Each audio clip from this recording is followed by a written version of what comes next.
मी जिन्यावरून वर गेले. 5-7 पायऱ्या चढताच डोकं माळ्याच्या जमिनीच्या वर आले. मी तिथेच उभी राहून सगळीकडे नजर फिरवली. वरचं छत त्रिकोणी होतं. 2 बाजूच्या 2 त्रिकोणी भिंतीत चौकोनी खिडक्या होत्या. त्याच्यातून लख्ख प्रकाश आत येत होता. त्यामुळे तिथे जे काही होते ते स्पष्ट दिसत होते. कृष्णाबाई ज्या पुतळ्यांबद्दल बोलत होती ते एका बाजूला रांगेने मांडले होते. त्यांच्यावर कपडे चढवले होते.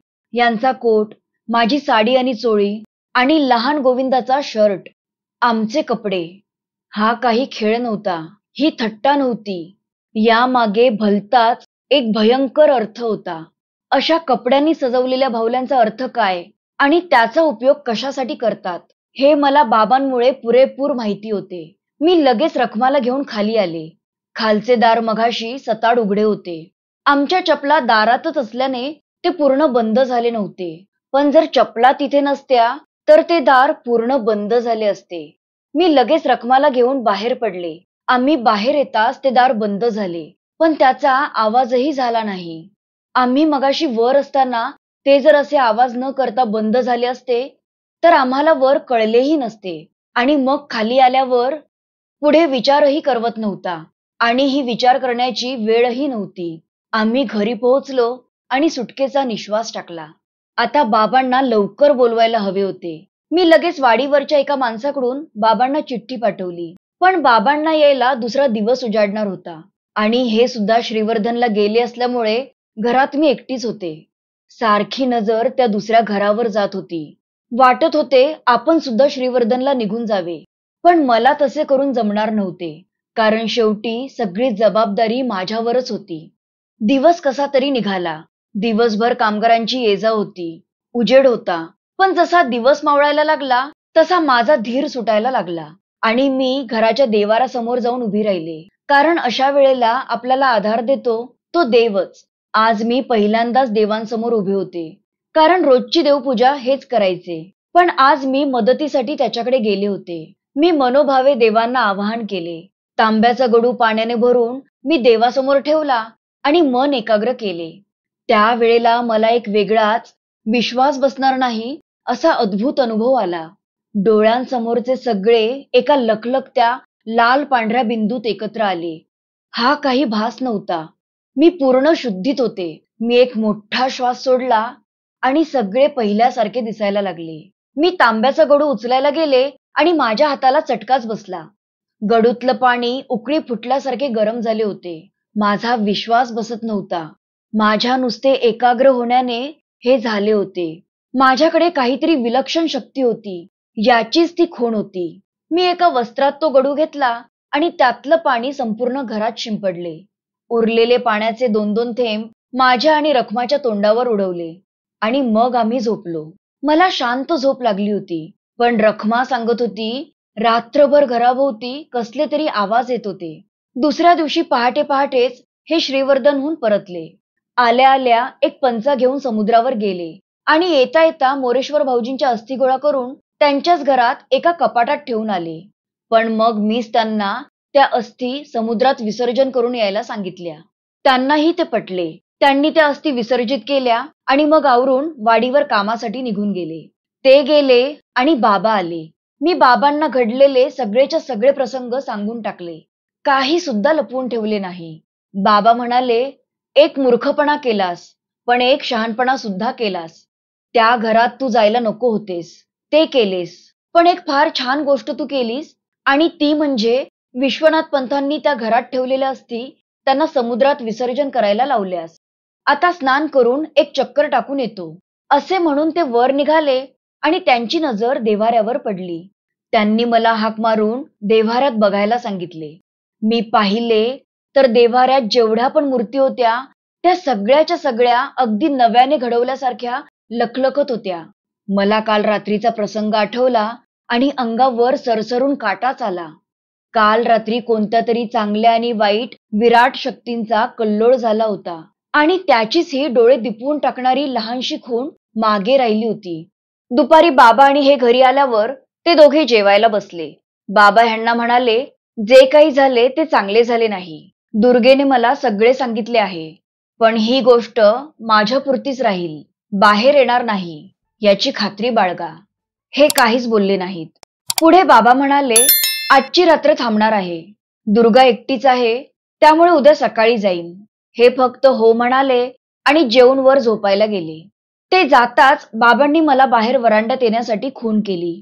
त्यांचा चेहरा गंभीर होता.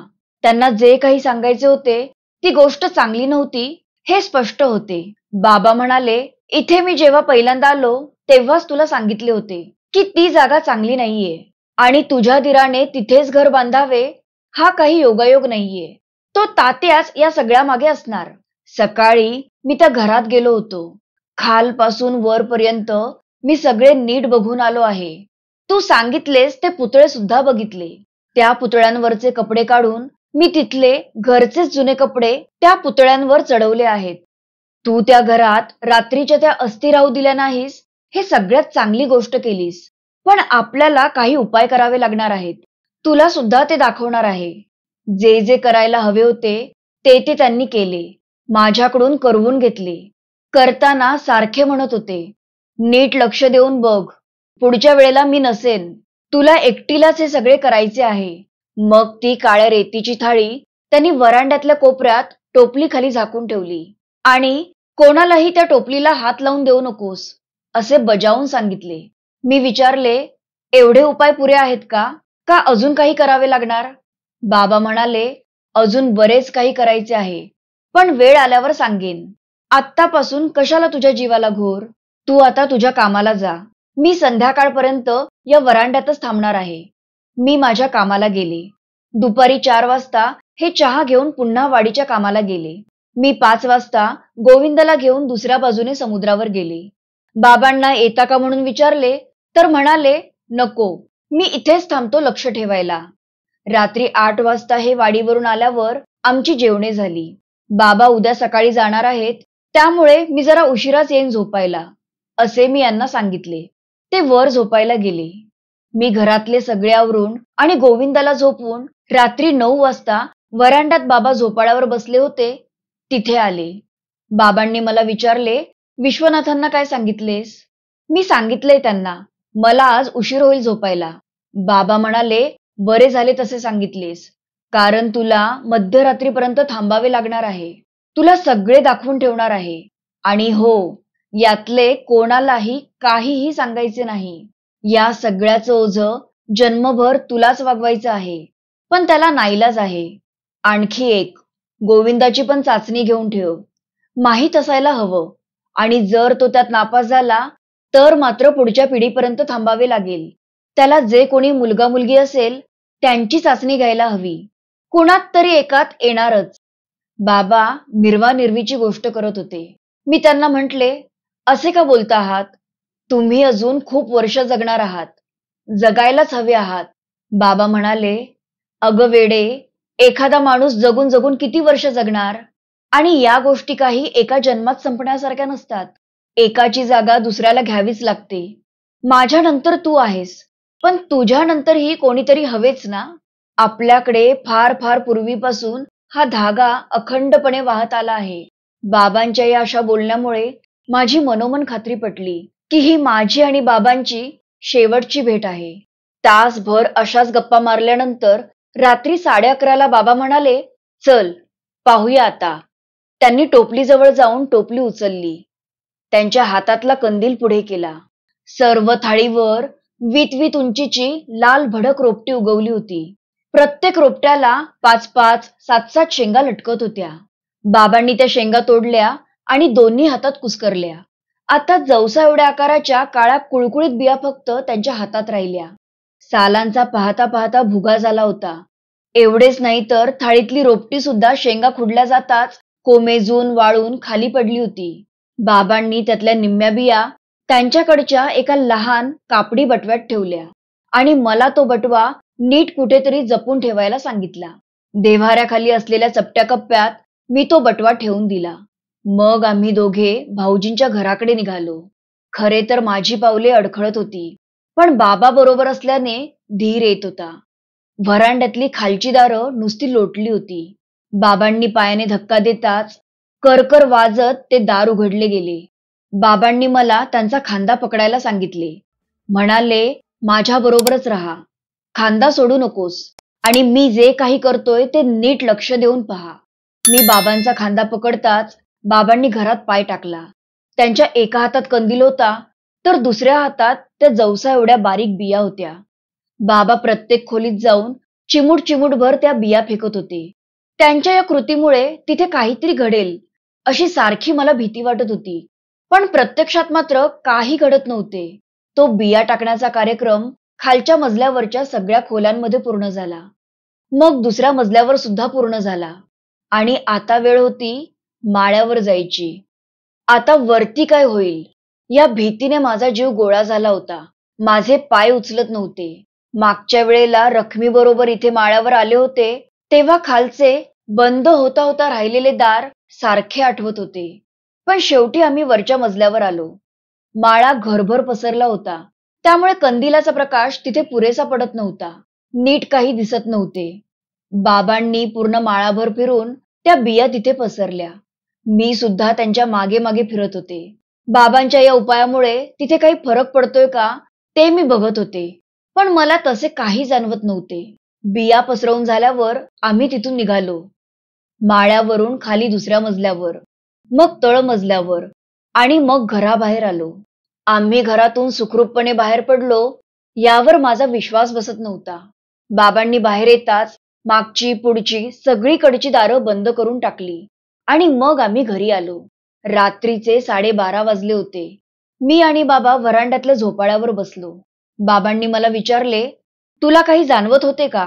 मी म्हणाले, नाही. का? काही जाणवायला हवे होते का? बाबा म्हणाले, म्हणजे कोणी बाजूने जाताना वगैरे? मी मानेनेच नाही असे सांगितले. ते म्हणाले, दुर्गे, तू फक्त तुझ्या सुरक्षिततेचा विचार करत होतीस ना? तसे करणे योग्य नाही. इतरांचीही जबाबदारी आपल्यावर आहे हे विसरून चालता कामा नये. आता या वेळेपुरते काम झाले आहे.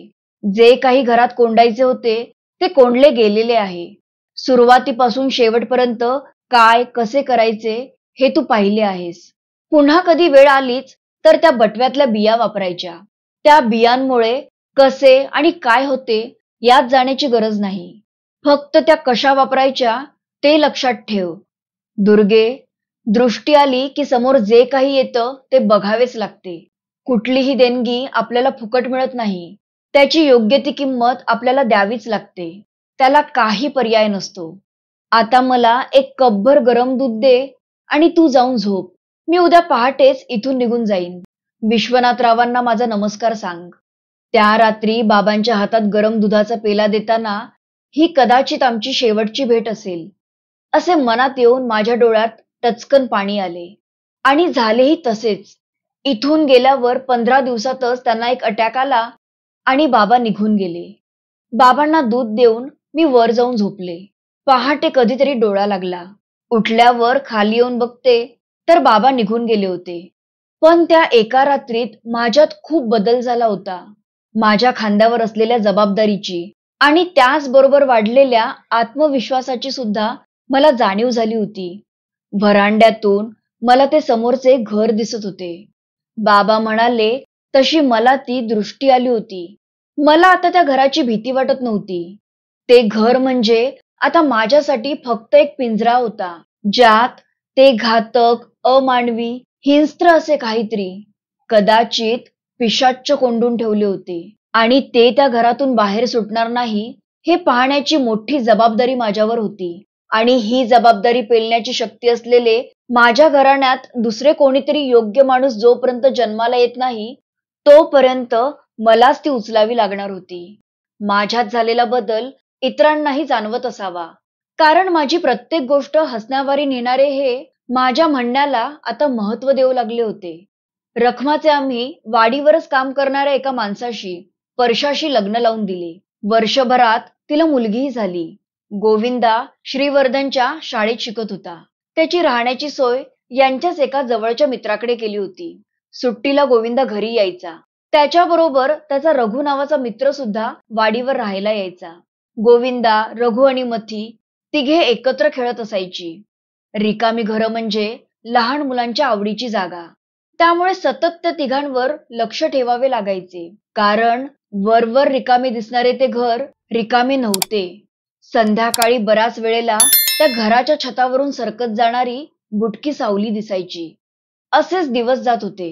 गोविंदाची लवकरात लवकर चाचणी घेण्यासाठी योग्य संधीची वाट मी बघत होते आणि तशी संधी मला मिळाली. एका संध्याकाळी खेळत असताना गोविंदा पडला आणि त्याच्या डोक्याला जखम झाली. त्यातून रक्त येत होते. त्यावेळेला मला हवी तशी संधी मिळाली, पण गोविंदा त्या चाचणीत नापास झाला. आता माझी जबाबदारी अजूनच वाढली. मला आता त्याच्या मुलामुलींची वाट बघावी लागणार होती. मुले वाढत होती. रखमाच्या नशिबात मात्र सुख नव्हते. तिचा दुसरा नवरा व्यसनी निघाला. तिला तो सतत मारझोड करायचा, शिवीगाळ करायचा. त्याने तिच्याकडून आमच्या घरात दागिने, चांदीची भांडी आम्ही कुठे ठेवतो हे तिला मारून मुटकून माहिती करून घेतले होते. रखमाने मला या गोष्टीची कल्पना देऊन त्या सगळ्याची जागा बदलण्यासाठी सांगितले होते. मी स्वतः सुद्धा तिच्या नवऱ्याला एकदा नीट समजावून सांगितले, पण त्याने काही ऐकले नाही आणि एका रात्री आमच्या घरात घुसून चोरी करून तो पसार झाला. रखमाला तो पळून गेला तरी फारसा फरक पडला नाही. ती आणि मथी आमच्या घरीच राहायला आले. रखमाला मी मुलांच्यावर फक्त लक्ष ठेवायला सांगितले होते, कारण त्या घरापासून लांब राहायचे असे सांगितले असते तर मुलं हमखास तिथे गेली असती. पण शेवटी मुलंच ती. बहुतेक ती तिथे गेली असतील, कारण गोविंदाच्या एका वहीत मला ते चित्र दिसले होते. समोरच्या घरासारखे घर आणि त्याच्या खालच्या खिडकीत एक मोठा काळा डोळा, पांढऱ्या बुबुळांचा डोळा.